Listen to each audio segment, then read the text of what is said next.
Hello and welcome once again to this Red Gaming Tech video. Myself, Marta, where as always I'm here with the latest news from the tech world in the last 24 or so hours. We've got quite an AMD focused video for you today, but we'll start things off with a bit of a mix as yet more Gigabyte motherboards have been spotted on the EEC. So you may recall that about a week ago we did have some unreleased Gigabyte motherboards showing themselves on the Eurasian Economic Commission. And this is a bit of an update to that, as yet more unreleased motherboards have been listed on the EEC. So we have a few different motherboards here. The first of which is the X299X Aorus and Designair series, which are designed for Cascade Lake. And you may recall that we saw the 10900X the other day, which is a Cascade Lake based CPU. And we also have the Z490 motherboards that have been added, specifically Aorus, and these are going to be based for Comet Lake, or going to be designed for Comet Lake, sorry, should I say. The final one that we have is arguably the most interesting, as it is TRX40, and they are designed for Threadripper 3000. So this is going to be the successor to the X399. So they're kind of getting a new naming nomenclature for the motherboards of the new series. So you might argue, why is this the most interesting? Well, because it ties in to a topic which I'm going to be discussing next up, and that is regarding both Threadripper and the Ryzen 9 3950X. So let's discuss the Ryzen 9 3950X. Now, of course, this is the sort of top end of the Ryzen 3000 family, and we were expecting it to come out, well, this month. Obviously, it's now the 20th somehow. Don't know where this month has gone, or even this year, to be quite frank. So obviously we knew that time was kind of pressing for this thing to release, but AMD have announced via an official statement that we will not be seeing the 3950X this month. Instead, it's going to be next month in November. So it's only being pushed back a month. And they do have a bit of a statement regarding this. They said, quote, "We are focusing on meeting the strong demand for our third generation AMD Ryzen processors in the market and now plan to launch both the Ryzen 9 3950X and initial members of the third gen AMD Ryzen Threadripper processor family in volume this November. We are confident that when enthusiasts get their hands on the world's first 16-core mainstream desktop processor and our next generation of high-end desktop processors, the wait will be well worth it." So, a couple of interesting things, and I will touch on Threadripper in just a moment, but let's stay on topic of the 3950X for a second. So, it's just been pushed back a month, and I think the wording there is key, the strong demand for our third generation. Now, obviously, we discussed very, very recently the woes that TSMC are having with their production. They are basically at their limits. There is a lot of demand for their 7nm process, which obviously is what AMD Ryzen 3000 is based on. And obviously, excuse me, my throat just decided to collapse in on itself there. Obviously, AMD are not the only ones with their hands out going, "Please sir, can I have some more 7nm? Obviously, there is a lot of demand from a lot of different sources, so I think that while AMD do not say this outright, I think it makes sense, and it is most likely due to the production issues that TSMC are suffering. A month pushback doesn't really make a lot of sense. I mean, it arguably could be some last minute red tape or some snags over at AMD, but I would assume that the delay would be longer if that were the case. Again, I'm making an educated guess. I don't have any inside information on this, but that's my assumption, my educated guesstimate, I suppose you could say. But let's talk about Threadripper. So, obviously, this confirms that, yes, we are 100% going to see the initial members of the third gen AMD Ryzen Threadripper processors in November. Awesome.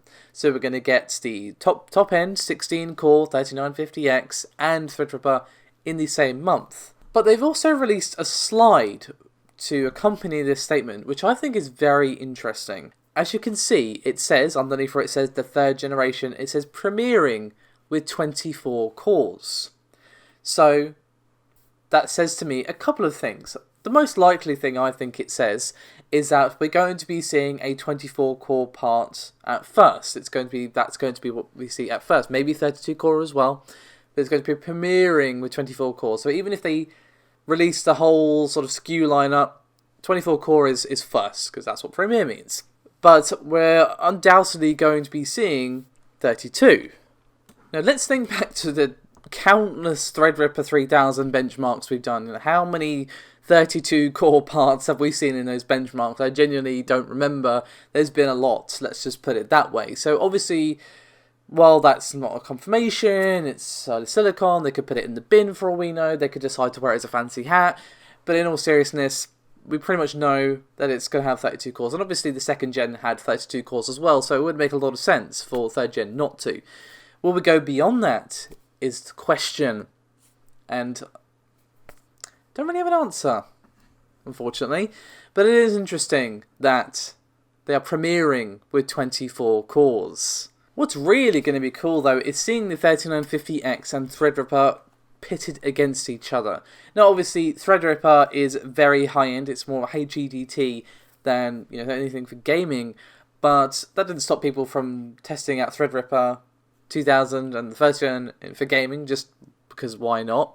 So it's going to be curious to see how they compare in that regard as well. And of course, the very first 16-core parts from AMD. So it's going to be really interesting just to see what all that raw power gets you when you really try to crank it up to 4K at the best settings, for example. But we've talked a lot about processors. Let's move on to something graphics related with Navi 14 and of course Navi 12. Speaking of things that have been leaked and leaked and leaked in benchmarks, Navi 12 and 14 are definitely up there. So what we have is a new Mesa commit, and basically we can see, should I say, both Navi 12's PCI ID and Navi 14's PCI ID on this Mesa 3D graphics release. And the interesting thing to take away from this is, well, the release date. It is scheduled for a release date of October the 14th. Sorry, the 15th, should I say. So this heavily implies that we are going to be seeing both graphics cards come out before that date of October the 15th. Of course, this is just an assumption. This could be a placeholder date, they could be coming out after this comes out, but it does make sense that the graphics cards will be coming out first. They're trying to get these updates in, sort of around the time that the graphics cards are going to release. Again, educated guess isn't really the right word, but it's not confirmed is all I'm trying to say here. Now, of course, we don't really know exactly what's going on in terms of the specs for either Navi 12 or Navi 14.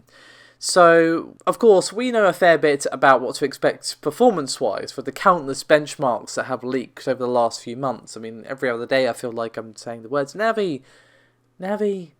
But yes, we are expecting them to replace Polaris, which is, they were really good cards, but they're obviously showing their age a bit right now. And as I've said, AMD very much need to fill in the lower end of their current graphics line, because obviously we've got the 5700 and 5700 XT, and we need something a bit more affordable, and obviously something a bit more a bit more lightweight, something that doesn't need all that horsepower underneath the hood, but still wants good performance, especially for their money. So obviously we're expecting it to be around sort of 570, 580 sort of level of performance, and we're kind of expecting it to be around that sort of price tag as well, sort of sub $200. Because obviously people are not going to pay a huge amount more than what those cards currently go for, unless of course there's significant improvements. Obviously there are going to be improved versus Polaris, especially given that Polaris again is showing its age a little bit. It's going to look grey behind the ears, as it were. But they still need to keep it at that sort of price range-ish, I would think, for this to be successful. That is where they really excelled, with the lower end cards and Polaris, really nice performance per dollar. And while the RX 5700 and 5700 are very, very nice cards indeed, they're obviously not cheap, and AMD obviously know that they need to kind of have a more complete lineup, especially if they really want to challenge Nvidia in the graphics space. If AMD can release, say, the RX 5500, just for example, at a really competitive price with really nice performance, Nvidia's low end on the GTX is obviously going to be in a little bit of trouble. Obviously, we've got the 1650 Ti, which is apparently coming out quite soon. and obviously the lower end touring cards and all that sort of thing. So it's going to be interesting to see what happens. You know, the high end is obviously important for both companies, but obviously the lower end is where they're going to see the real volume of sales. So it's going to really start heating up, I think, if this is true.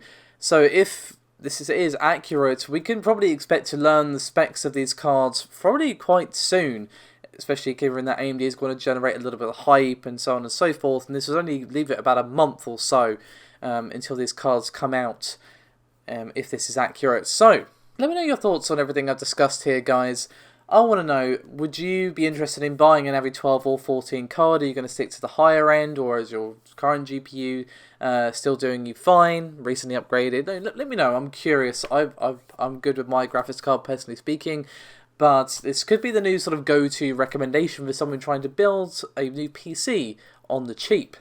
We'll have to see, of course, but thank you so much for watching. I'll see you next time. Bye-bye.